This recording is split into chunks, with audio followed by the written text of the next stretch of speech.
ठिकाणी ढोल बजाव आंदोलन केले. हो. काय कारण आहे बोलताय?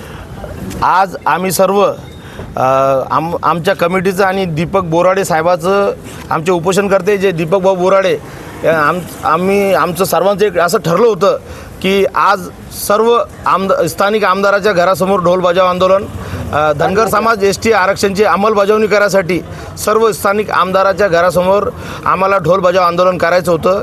त्या ह्याने आम्ही सर्व स्थानिक आमदाराचे आमचे आमदार अर्जुनभाऊ खोतकर यांच्या घरासमोर आम्ही सर्व धनगर समाज बांधव येऊन ST आरक्षणाची अंमलबजावणी व्हावी हे आमचा संदेश मुंबईपर्यंत पोहोचावा यासाठी आम्ही ढोल बजाव आंदोलन करण्याकरता इथं आलो आणि आम्ही इथं ढोल बजाव आंदोलन केलेलं आहे समाज बांधवाला सर्व घेऊन.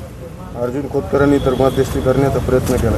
हो, त्यांनी तर प्रयत्न केला आणि अर्जुनभाऊ खोतकर तर रोज तिथं येऊन भेट देत आहे. पण आमचं एक ठरलंच होतं की स्थानिक आमदाराच्या सर्व स्थानिक आमदारांच्या महाराष्ट्रात सर्व स्थानिक आमदारांच्या व खासदारांच्या घरासमोर ढोल बजाव आंदोलन आज करायचं होतं. आज शिष्टमंडळ तुमचं गेले मुंबईला? हो, शिष्टमंडळ आज मुंबईला गेलेलं आहे. आम्हाला जे मुख्यमंत्र्याचं जे सूचना पत्र आलं वरून त्या पत्राच्या हिशोबाने तज्ज्ञ मंडळीनं एक अहवाल तयार करून ती तज्ज्ञ मंडळी मुख्यमंत्र्याच्या भेटीसाठी गेलेली.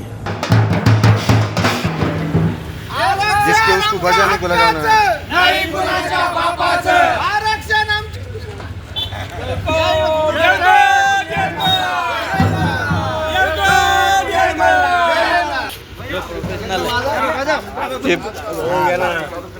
जे प्रोफेशनल आहे ते वाजले.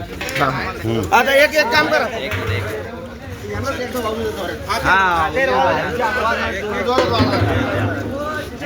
अरे ज्यांचे त्यांना देऊन टाका.